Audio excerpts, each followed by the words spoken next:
Pessoal, vamos falar sobre a situação na Ucrânia, o que aconteceu nas últimas horas na frente de batalha, e hoje a gente vai falar sobre uma tentativa de assassinato que está sendo planejada contra o Zelensky no dia 24 de agosto. Vamos entender o que está acontecendo realmente nessa situação. Obrigado a você que está assistindo o nosso vídeo. Se você gosta do nosso conteúdo, por favor, deixe o seu like e se inscreva aqui no canal, né? Pois bem, vamos começar como é tradicional, a gente fazendo aquela revisão da nossa linha de frente aqui, o que está acontecendo nas últimas horas. Aqui é a questão da explosão em Romiel, naquela pista de pouso que houve, na verdade, há alguns dias essa explosão já. A gente vai falar sobre ela daqui a pouquinho. Houve mais algum bombardeio aqui na fronteira entre a Ucrânia e a Rússia, aqui na parte nordeste da Ucrânia, né? A gente já explicou isso.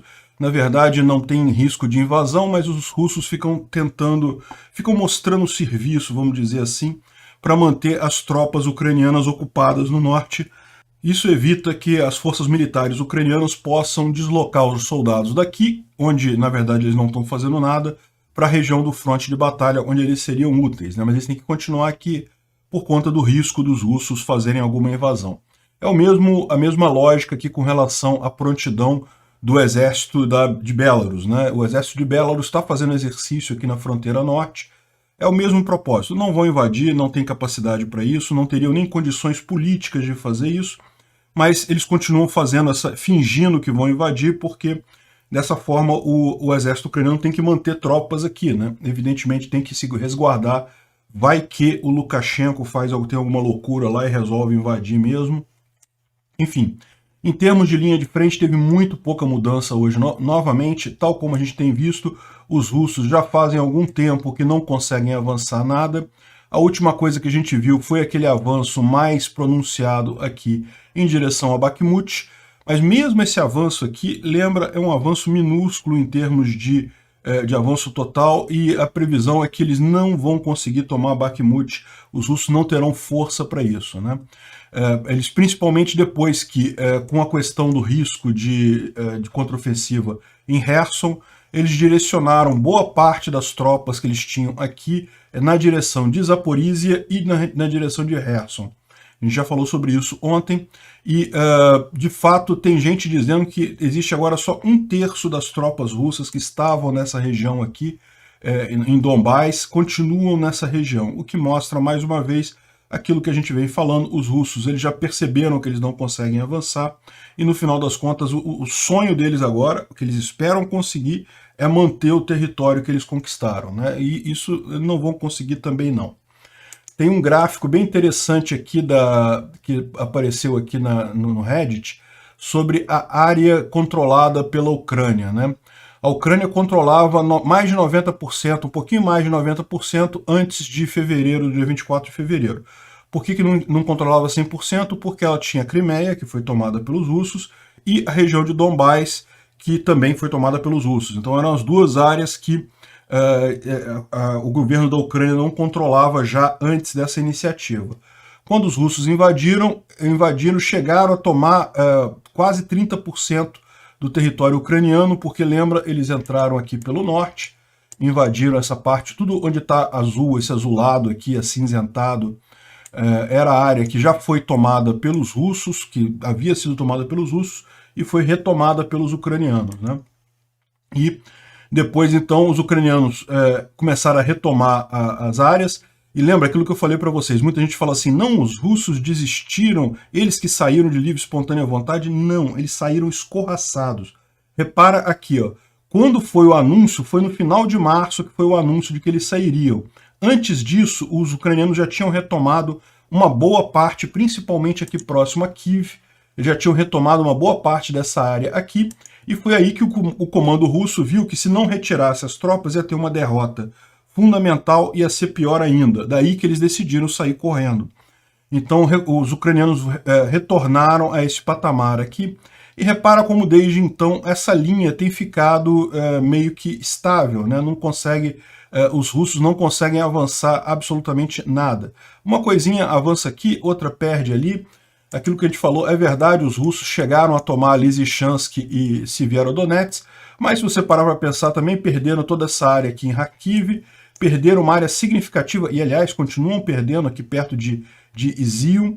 Andrivka foi a última cidadezinha a ser liberada pelos ucranianos aqui. Repara como é que os ucranianos estão cada vez mais chegando próximo a Izium. Essa área aqui já foi uma área que os russos dominavam amplamente, agora já estão perdendo espaço para os ucranianos, né?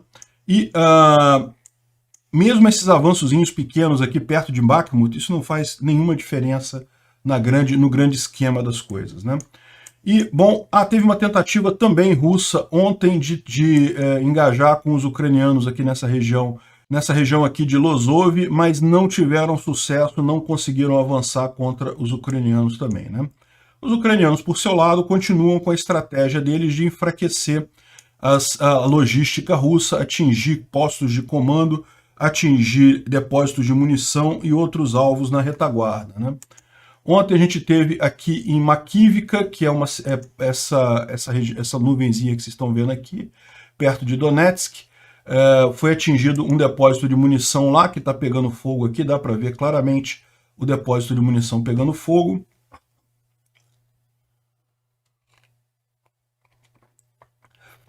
Pessoal, esqueci de falar para vocês. Você sabe que tem uma loja do canal com um monte de caneca bacana, camisa legal, né? Essa camisa que eu estou usando aqui, que é a camisa da Saint Javelin, que é uma instituição que está arrecadando fundos para a Ucrânia, e ela vende essas camisas com vários temas. O que eu estava usando ontem também era essa. Demora um pouco a chegar, tá? Porque eles mandam por correio comum. Mas o mais importante é ajudar a Ucrânia. O fato da camisa demorar a chegar não é nenhum problema. É saintjavelin.com. Então eu vou deixar aqui na descrição do vídeo a minha loja com as canequinhas bacanas que tem lá do canal, e o endereço da Saint Javelin para quem quiser comprar essas camisas bacanas, né? Bom, desculpa o intervalo, mas enfim, vamos aqui a Makivka e também Nova Kakhovka. Houve também vários strikes, vários reportes de foguetes ou mísseis atingindo a região de Nova Kakhovka, né? A área da represa. É lógico, como a gente sabe, os ucranianos não atingiriam a represa em si, mas certamente a estrada que passa por sobre a represa e a linha férrea que chega ali, eles têm feito isso, têm atingido aquela região para isolar totalmente os russos, né? E a informação que a gente tem é que, neste momento, os russos estão totalmente isolados. Todas as pontes sobre o rio de Dnipro estão cortadas neste momento. Eles têm aquelas balsas improvisadas que eles fizeram aqui em alguns pontos, mas de qualquer forma isso atrapalha bastante a logística deles, né? Lógico, eles têm também aviões, né? Podem abastecer via avião, mas é sempre muito mais complicado. Bom, uma outra coisa interessante, a gente vê justamente aquela base aérea de Ziabrovka, que é lá em Belarus, próximo a Romiel, essa base aqui, que foi atingida há alguns dias atrás, no dia seguinte ao ataque lá na Crimeia, né? E daí a gente estava especulando sobre o que poderia ser, o que foi atingido ali. E a gente tem agora imagens de radar da região. E você pode ver aqui que tem um objeto militar aqui do tamanho de um T-72, mais ou menos, que parece que foi totalmente obliterado. E daí tem um outro tanque aqui do lado, que é um tanque próprio para resgate de equipamento, e um guindaste comum, provavelmente resgatando o que quer que seja que foi destruído nessa explosão aqui, né? Algumas pessoas estão falando que era mesmo um tanque T-72 que explodiu e acabou causando essa coisa toda. Pode ser isso, tá? É aquilo que eu falo para vocês. Eu acho que me pareceu estranho esse ataque lá em Belarus, porque a verdade é que a Ucrânia não tem nada com Belarus, não parece ser algo muito urgente para fazer um ataque desse tipo. Então pode ter sido sim um acidente, um T-72 que explodiu ali na pista, né? Mas por outro lado, a grande pergunta é o que estava fazendo um T-72 nessa pista aqui? E aí muita gente está falando que na verdade isso daqui não é um T-72. Repara que eles falam aqui que é um objeto do tamanho de um T-72. Não estão dizendo que é um T-72. E eles imaginam que pode ser exatamente aquelas antenas antiaéreas que estavam aqui, né? Havia uma imagem dizendo que haviam várias antenas antiaéreas, vários sistemas antiaéreos aqui nessa região. Então, evidentemente, uma vez que houve a explosão, os outros foram retirados, lógico, eles não iam deixar os equipamentos ali dando sopa, né, uma vez que um foi atingido. mas um deles teria sido atingido, um desses equipamentos antiaéreos teriam sido atingidos, né? Ou seja, ainda não se sabe o que aconteceu, se foi de fato os ucranianos atingindo isso daí, ou se foi realmente um acidente, como disse o ministro da Defesa de Belarus. Pode ser que tenha sido realmente só um acidente esse caso aí, né?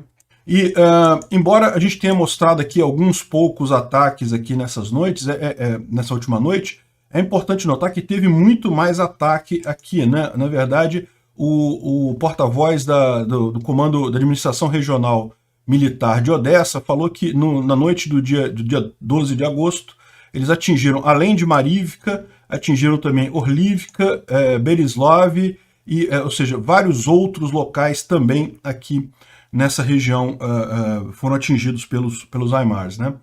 E a base do exército russo foi destruída em Vasilikiv, que é distrito de Zaporizhia, né?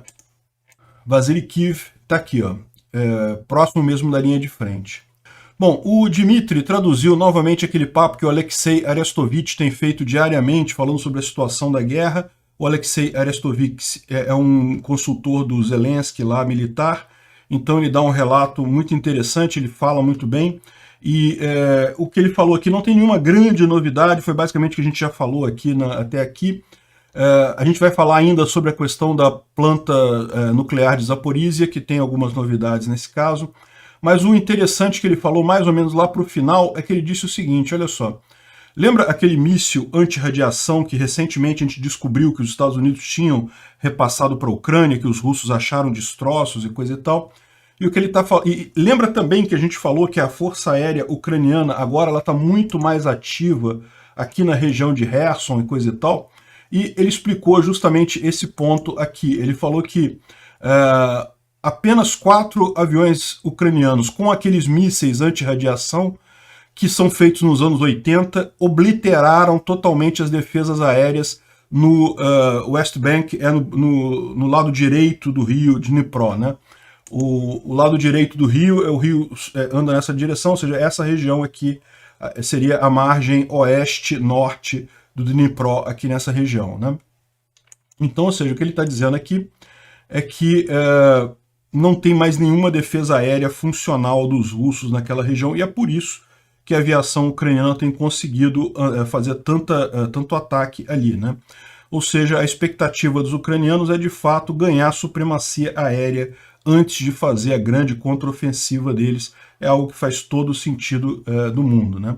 E aí ele ainda adianta que a OTAN, se quiser, ela pode usar 2.100 aviões com esses mísseis, ou seja, é aquilo que eu falo para vocês, né? Os russos têm essa ilusão de que estão batendo na OTAN. Não, eles estão batendo na Ucrânia. Se um dia, por acaso, a OTAN entrar nessa guerra, meu amigo, não vai ter nada para os russos, não vai sobrar nada para os russos. Bom, e tem mais ajuda do Ocidente chegando para a Ucrânia. A Polônia, a Eslováquia e a República Tcheca lançaram um programa para expandir a produção de sistemas de artilharia, munição e outros equipamentos militares para a Ucrânia, né?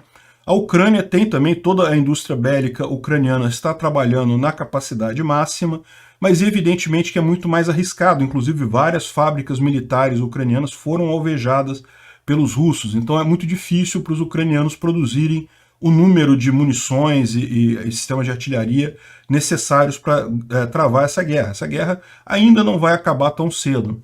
Então é interessante que esses países vizinhos façam isso, porque é aquele negócio, eles podem produzir com muito mais tranquilidade, eles não têm o problema de eventualmente serem atacados, né? E, inclusive, a Eslováquia vai levar toda a tropa dela, toda a frota dela de MiG-29 para a Ucrânia. Acabaram de demobilizar toda a frota de jatos deles e vão entregar no próximo mês para a Ucrânia. Então isso é uma coisa muito positiva. Por quê? Porque a MiG-29 é uma aeronave que os pilotos ucranianos já sabem pilotar, então é só uma questão de entregar.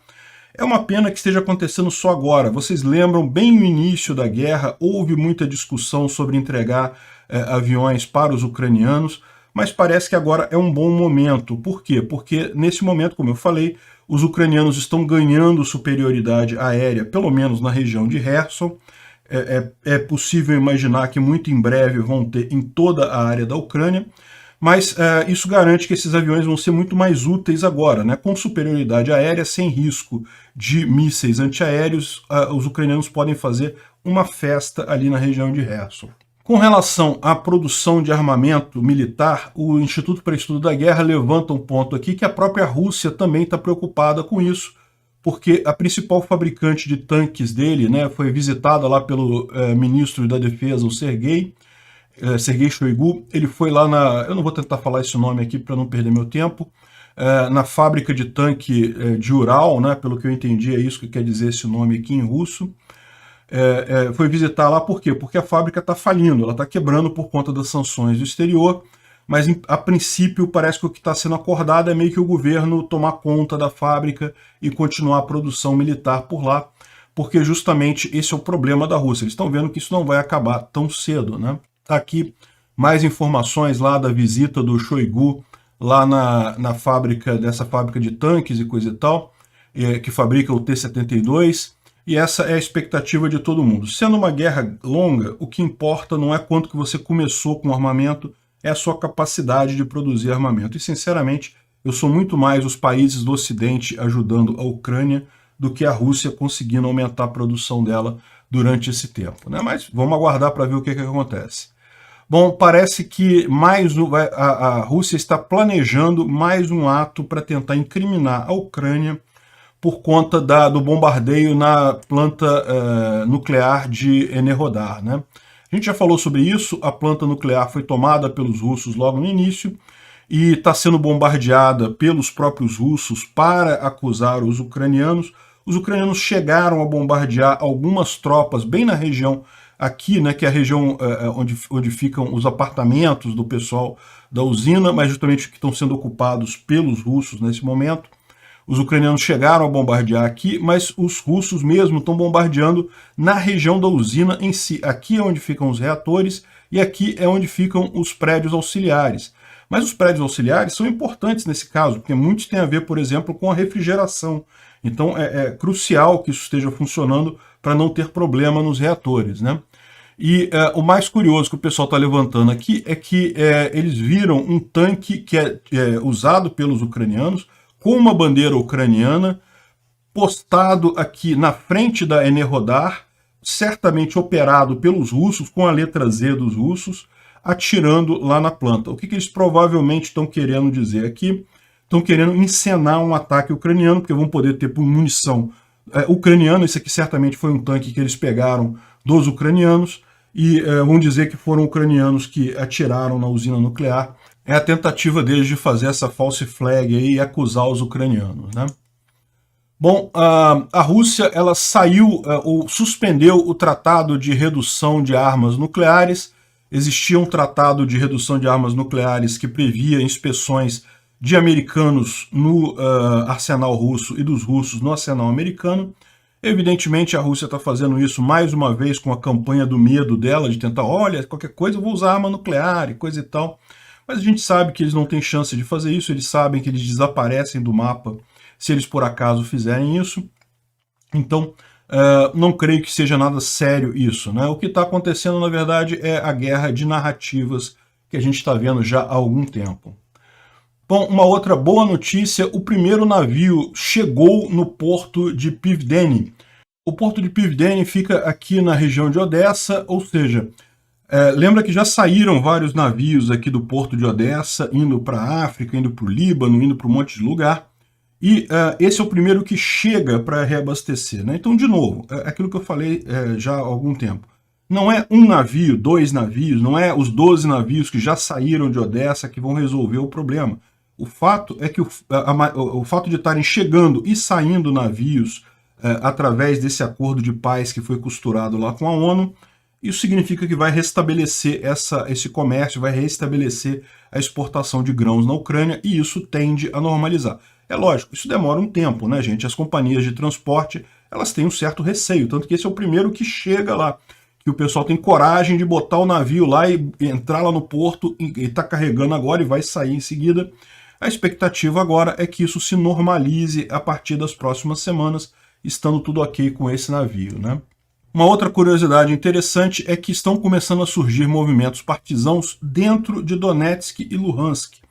Lembra, Donetsk e Luhansk supostamente eram repúblicas separatistas, nunca foram repúblicas separatistas de fato, tá? Nunca houve movimento separatista de fato. Desde o início, isso daí é infiltração russa fazendo esse tipo de revolta na região, né? Mas até aqui a população desses lugares não tinha coragem de montar grupos partisãos para atacar os russos. Isso está acontecendo agora. Isso está acontecendo principalmente porque eles estão percebendo a fraqueza russa lá, né? Por exemplo, eles reclamam muito do pessoal que está sendo aliciado à força nessas regiões para servir o exército russo. Isso daqui são trabalhadores que vieram da Rússia para supostamente fazer obras naquela região e acabou que não receberam o dinheiro. O governo russo não pagou eles, os caras estão fazendo um apelo direto ao Putin, né, para pagar eles, porque eles estão trabalhando sem receber e coisa e tal. Aqui, como eu falei, até um blogger lá da chamada LPR, da suposta República Separatista de Luhansk, está falando sobre como o pessoal está criticando a mobilização forçada lá na Ucrânia e os problemas que isso gera, ou seja, a quantidade de erros, de falhas de comando, que no final das contas os ucranianos dessa região estão sendo usados como bucha de canhão do exército russo, né? Em última análise é isso, estão sendo dadas armas super antigas, equipamentos que não servem para nada e sendo colocados na linha de frente absolutamente para morrer. Nenhum outro motivo, né? Bom, e saiu uma reportagem dizendo que Kiev perdeu o controle de 12 trilhões em depósitos minerais, segundo a mídia dos Estados Unidos, né? Evidentemente, isso daqui é matéria da Sputnik, é coisa de propagandista russo, não tem lógica nenhuma isso daí, até porque o que perdeu de recursos minerais, e certamente perdeu alguma coisa, isso perdeu temporariamente, porque a Ucrânia vai recuperar, a Rússia não tem como manter essas áreas sob controle dela, né? Então, sempre tome muito cuidado. Matérias de Sputnik, esquece, é propaganda russa, não tem nenhuma lógica isso. Bom, e ontem houve uma entrevista com Oleksiy Danilov, que é o secretário nacional de defesa da Ucrânia, em que ele relatou um plano para o assassinato do Zelensky no dia 24 de agosto agora. Parece que os ucranianos descobriram isso. Evidentemente, isso não vai acontecer mais, eles descobriram um plano, vão tentar, já devem ter desmascarado isso lá na Ucrânia. Não é nenhuma novidade, ele mesmo fala que no início da guerra, né, em fevereiro, um dos principais objetivos da Rússia era assassinar Zelensky, tanto que várias operações, vários grupos de forças especiais russas, inclusive dos mercenários do Wagner, foram colocados ali em Kiev e eles chegaram a estar no centro de Kiev, próximo ao quartel-general, lá a parte central da cidade, mas foram frustrados, não conseguiram realizar, né, por óbvio, o intento deles lá em fevereiro, mas segundo eles foi muita gente mesmo, foram vários grupos tentando queimar o Zelensky, porque isso na estratégia russa era fundamental. Lembra? Os russos contavam com o governo ucraniano desmoronando logo nos primeiros dias, e daí eles tomavam conta de tudo, botavam um presidente puppet lá, um presidente fantoche do russo, e pronto, acabava com o assunto. O Zelensky fugiria, eles achavam que o governo iria desaparecer. O que mudou a história dessa guerra foi justamente a decisão do exército ucraniano e do Zelensky, particularmente, de ficar e lutar. O fato foi isso. Isso mudou totalmente a visão dessa guerra. E, lógico, os russos sabiam que haveria essa possibilidade, então tentaram matar ele, a verdade é essa, várias forças especiais, e parece que, novamente, o Putin está se vendo nessa enrascada, ele está se vendo numa posição de que, como a gente viu, ele não consegue avançar mais, ele precisa de um cessar-fogo para manter o território que ele tem agora, não vai conseguir isso, os ucranianos não vão aceitar isso, mas ele quer lutar por isso de qualquer forma. E esse era o plano dele, fazer um assassinato dizendo que foi um golpe interno dos ucranianos, e daí, com a desmobilização do exército ucraniano, tentar chegar a um acordo de paz, né? Esse aqui é o Danilov, que a gente estava falando, que fez a entrevista ontem, o secretário de defesa ucraniano, e ele está falando aqui que eles estão preparando provocações para o dia da independência. Dia 24 de agosto é o dia da independência da Ucrânia, né? Então, essa é a situação que ele está dizendo, que provavelmente eles tentariam esse ataque, coisa e tal, mas isso já foi desbaratado. Segundo ele disse, ele não vai dar informações porque é tudo tratado de forma secreta e coisa e tal, mas que a situação está sob controle. Essa tentativa de assassinato foi já desbaratada, mas é lógico, os russos não vão parar por aí. Pode ter mais de uma tentativa, pode ter mais alguma coisa. Lembra, o Zelensky, por decisão dele, ele não sai da Ucrânia desde o dia 24 de fevereiro. Então ele continua lá em Kiev e não vai sair de lá de forma alguma. Agora, eles podem tomar precauções para evitar alguma exposição adicional dele durante o dia da independência da Ucrânia, né? Até porque não deve ter grandes comemorações disso, não vai ter desfile militar, não vai ter nada, por motivos óbvios. Enfim, e um ponto que ele levanta também, que é interessante, que é justamente essa fascinação que o Putin tem com um simbolismo, história, não sei o que lá, e daí, justamente por isso que eles tentariam fazer isso no dia da independência da Ucrânia e coisa e tal, para tentar fazer alguma coisa. Agora, tem gente falando até que essa seria a saída da Rússia para encerrar essa guerra, ou seja, que eles assassinariam o Zelensky e aí diriam, conseguimos acabar com, desnazificamos a Ucrânia, então vamos tirar nossas tropas agora, a gente atingiu o nosso objetivo na Ucrânia. Eu não acredito que eles façam isso, não sairiam tão fácil assim. Os russos vão ter que ser tirados de lá na luta, não vai ter jeito, não vai ser fácil desse jeito. Mas tem gente dizendo que o desespero deles é tão grande que essa seria a única saída que eles veem. Tentar uma última cartada para matar o Zelensky, porque seria uma forma de dizer que ganhou a guerra, e daí tirar as tropas, porque eles não conseguem mais manter o país deles funcionando do jeito que está, né? E é o que diz o Arestovich em uma outra entrevista que ele deu também. O Arestovich, a gente já falou dele mais cedo aqui no vídeo. E o que ele está colocando aqui é que o mundo não pensa mais sobre vitória da Ucrânia. Isso já está certo. A Ucrânia vai ganhar com certeza. Quem está por dentro da estratégia ucraniana sabe que é inevitável a derrota da Rússia. A grande preocupação que o mundo tem agora é o que fazer com a Federação Russa depois da derrota. Certamente é algo crítico. Como que vai ser o processo para tirar essa dezificação, né? Tirar esse fenômeno Z da Rússia depois dessa guerra. Não vai ser algo fácil. Obrigado por assistir o vídeo até o final. Além de curtir, compartilhar e se inscrever no canal, considere se tornar patrocinador com valores a partir de R$ 1,99. Clique no botão Seja Membro abaixo para saber as condições e vantagens de patrocinar o canal. Mais informações sobre o nosso projeto, visite nossos sites indicados na tela.